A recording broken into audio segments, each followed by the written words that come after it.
नमस्कार, आप देख रहे हैं प्राइम टीवी। मैं हूं आपके साथ आरती तिवारी। वक्त हो चुका है 4 बजे की 4 बड़ी खबरों का, जहां योगी सरकार एक्शन मूड में है। कभी रोटी में थूक, तो कभी फेस मसाज में थूक, तो कभी जूस में पेशाब मिलाना, ये आम बात होती हुई नजर आ रही है। इस तरह की खबरें पिछले काफी समय से लगातार सामने आ रही हैं। हाल ही में गाजियाबाद का मामला तो खूब सुर्खियों में रहा, जिसमें जूस में पेशाब मिलाकर लोगों को पिलाया जा रहा था। इन घटनाओं को देखते हुए अब मुख्यमंत्री योगी आदित्यनाथ ने बयान दिया है और अपनी बात रखी है। सीएम योगी ने खान पान की वस्तुओं में मानव अपशिष्ट यानी कि गंदी चीजों की मिलावट करने वालों के खिलाफ कठोर से कठोर कार्रवाई के निर्देश दे दिए हैं। दरअसल एक उच्च स्तरीय बैठक में मुख्यमंत्री ने प्रदेश के सभी होटलों, ढाबों, रेस्टोरेंट आदि संबंधित प्रतिष्ठानों की गहन जांच, सत्यापन और इसके साथ साथ इसको लेकर अधिकारियों को सख्त निर्देश दिए हैं। गाजियाबाद में लोनी क्षेत्र से बीजेपी विधायक नंद किशोर गुर्जर गुरुवार को जूस की दुकान चलाने वाले मुस्लिम दुकानदारों के पास पहुंचे। उन्होंने बिना लाइसेंस चल रही दुकानों को अगले 2 दिन में बंद करने के लिए कहा। विधायक ने कहा कि दिल्ली के सिलमपुर, मुस्तफाबाद जाओ, वहां जूस पिलाओ। तो पहले वो बयान सुनाते हैं नंद किशोर गुर्जर का। हिंदुस्तान में रचा जा रहा था, उसके लिए निर्णय मील का पत्थर साबित होगा। और हमारा तो ये कहना है, जो लोग इन निर्णयों का विरोध कर रहे हैं, उन लोगों को ये सोचना चाहिए कि कल एक मौलवी ने बोला कि हम लोग थूक करके उसको पवित्र करते हैं, बरकत करते हैं।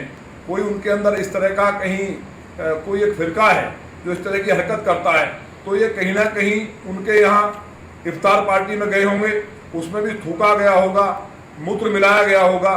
तो मेरा ये कहना है, जो भी लोग गए हैं, जो सनातन धर्म को मानते हैं, जो अन्य मान्यताओं को मानते हैं, उन लोगों को हरिद्वार जाकर के अपना शुद्धिकरण करना चाहिए, गंगा स्नान करना चाहिए, जिससे कि वो पुनः इस देश में सनातन धर्म की मान्यताओं को मान सके और भगवान के मंदिर में जाने योग्य बन सके।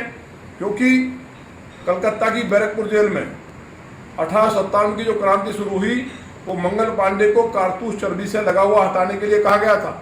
उसके ऊपर पूरे देश उद्वेलित हुआ और एक इतनी बड़ी क्रांति शुरू हुई। इसलिए ये जो निर्णय लिया गया है, इससे देश के अंदर जो बवाल होने की संभावना थी, अभी लौनी में एक महापंचायत पूरे समाज ने की, जिसमें हजारों हजार लोग स्वयं आए।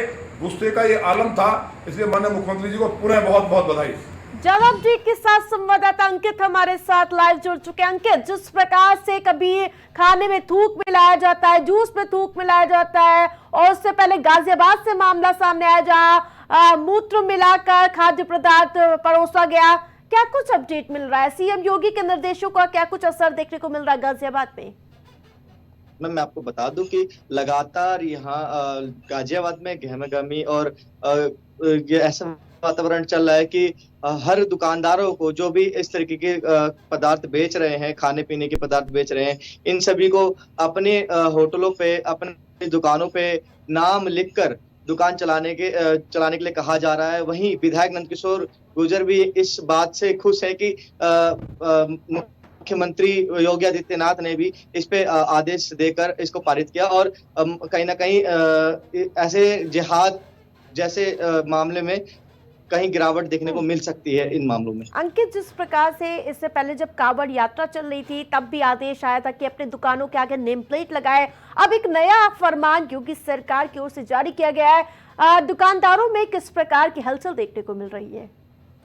जी, अभी इस चीज की जानकारी शायद दुकानदारों को नहीं हो पाई है, तो अभी शायद दुकानदारों ये सारी चीजें नहीं पता है। और जैसे ही उनको पता लगता है कि इस तरीके कोई आदेश पारित हुआ है और उन्हें ये नाम प्लेट लगाना होगा अपनी दुकानों पे, तो शायद कुछ ना कुछ उनमें गहमागहमी और कहीं ना कहीं राजनीति भी रची जा सकती है। नंद किशोर गुर्जर दुकानों पर जाते हुए नजर आ रहे हैं, खासतौर पर मुस्लिम दुकानदारों को खास फोकस किया उन्होंने, इस पर क्या कहना है आपका?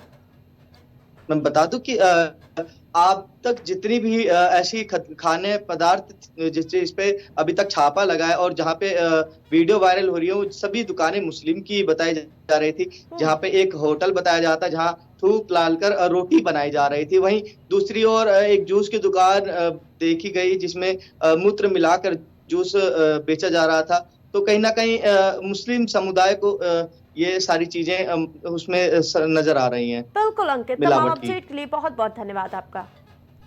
तो लगातार ये मुद्दा गर्माता हुआ नजर आ रहा है। इसको देखते हुए प्रशासन ने और इसके साथ साथ योगी सरकार ने बड़ा आदेश दिया है।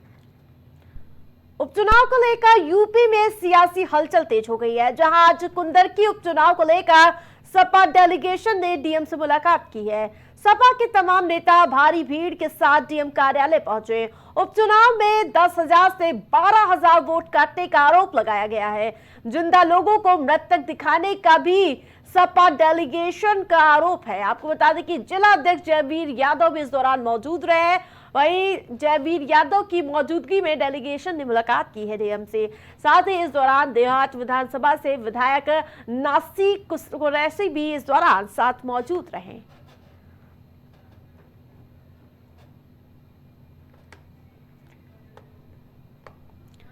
उपचुनाव के बीच लगातार सियासी हलचल देखने को मिल रही है। वहीं लगातार समाजवादी पार्टी एक्टिव नजर आ रही है। जिलाध्यक्ष जयवीर यादव के अध्यक्षता में डीएम कार्यालय पहुंची हुई था सपा डेलीगेशन, जहां आपको बता दें कि डीएम से शिकायत की गई है कि 10 से 20,000 लोगों के वोट काटने का आरोप लगाया गया है। आरोप गंभीर है और ज्यादा अपडेट के साथ संवाददाता उवैस हमारे साथ जुड़ चुके हैं। उवैस, जिस प्रकार से 10 सीटों पर उपचुनाव होने हैं और उस बीच मुरादाबाद की जो सीट है उस पर सियासी हलचल तेज हो गया है, क्या कुछ अपडेट मिल पा रहा है? मैं देखिए बिल्कुल आपको बता दें कि जो उपचुनाव है और जो कंदरकी मुरादाबाद का उपचुनाव हो उसमें सपा का डेलीगेशन जो है वो मुरादाबाद गया है। कंदरकी तो तमाम तरीके से जो अगर हम बात करें तो एलिगेशन की बात करें तो वोट काटने के लिए वोट न काटने के आरोप लगाए हैं और तमाम जो उपचुनाव की सीटें हैं वहाँ सपा सरकार जो है जो डेलीगेशन है वो अपने जो है गमथम लगाए हुए। जी हाँ, जिस प्रकार से उवैस 10 से 12,000 लोग अपने जीवन होने यानी कि जीवित होने के लिए खुद होर्डिंग्स लेकर जाते हुए नजर आ रहे हैं, कैसे देखते हैं इसे आप कि मैं जिंदा हूँ? देखिए बिल्कुल इसमें जो है लापरवाही जो है कहीं ना कहीं देखा जाए वो जो उसकी है बीएलओ की है और जिनके नाम नहीं आए हैं उनकी लापरवाही है, क्योंकि कहीं ना कहीं देखा जाए तो जो जिंदा हैं उनके नाम काट दिए गए हैं। तो तमाम तरीके से पहले से सारी चीजें की जाती हैं और जो क्षेत्र के बीएलओज वगैरह होते हैं उनको साफ तौर पे ये दिया जाता है कि कितने वोटर हैं और कितने नहीं हैं। इन सारी बातों पर ध्यान देना चाहिए, लेकिन कहीं ना कहीं देखा जाए तो जिस तरीके से लोग अपना विरोध जता रहे हैं तो ये कहीं ना कहीं देखा जाए तो चिंता का विषय है। जब जयवीर सिंह की अध्यक्षता में डीएम कार्यालय डेलीगेशन पहुंचा सपा का, क्या कुछ आश्वासन दिया गया? क्या उपचुनाव से पहले इन सभी के नाम वोटर लिस्ट में वापस आ जाएंगे? देखिए आश्वासन की बात करें तो जैसे डेलीगेशन सपा का समाजवादी पार्टी का जो डेलीगेशन वहां पहुंचा है तो लेकिन उनकी साफ तौर पर अपनी मांगे हैं, लेकिन उपचुनाव के में किसके नाम आएंगे किसके नहीं आएंगे ये एक बहुत बड़ा सवाल है, क्योंकि अभी ये सवाल बना हुआ है। अभी तक ये बात की पुष्टि नहीं हुई है कि वोटर लिस्ट में किसके नाम अभी आएंगे और किसके आना बाकी है। ये एक बहुत बड़ा सवाल है, क्योंकि कहीं ना कहीं देखा जाए तो जो वोटर अपना वोट डाल नहीं पाएंगे और वोट परसेंटेज कट कम हो जाएगी तो उसके बाद ये बहुत सारी चीजें हैं। बहुत बड़ा सवाल है कि कितने वोट आएंगे सामने और क्या प्रभाव पड़ेगा जो प्रत्याशी है उसको चुनाव लड़ने पे। ये सभी सारे सवाल जो है वो अभी सवालों के घेरे में, लेकिन सपा कहीं ना कहीं इसका विरोध कर रही है। जी बिल्कुल, समाजवादी पार्टी का डेलीगेशन पहुंचा। तमाम अपडेट के लिए आपका बहुत बहुत धन्यवाद। तो लगातार इस समय उपचुनाव को लेकर सियासी गतिविधियां तेज हो चुकी है। उस बीच सपा का डेलीगेशन मुरादाबाद पहुंचा, जहां डीएम से मुलाकात की।